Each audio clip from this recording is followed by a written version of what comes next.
Second ওঠ!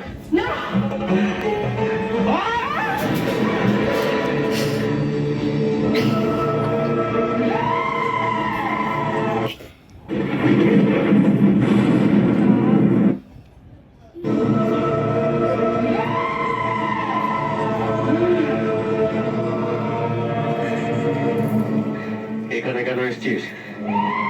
প্রতিশোধ নিতে। কিসের প্রতিশোধ? জমিদার আমার বসন্তকে খুন করেছে, আমি ওকে খুন করবো। আজ শিবরাত্রি, আজ আমি ওকে খুন করে ওর রক্ত খাবো, তবেই আমার আত্মা শান্তি পাবে। ঠিক আছে, আমি তোকে সাহায্য করব, কিন্তু তোকে কথা দিতে হবে রাজনারায়ণকে খুন করার সঙ্গে সঙ্গে তুই এই শরীর ছেড়ে চলে যাবি। তিন সত্যি কর। সত্যি সত্যি সত্যি। ভিডিও না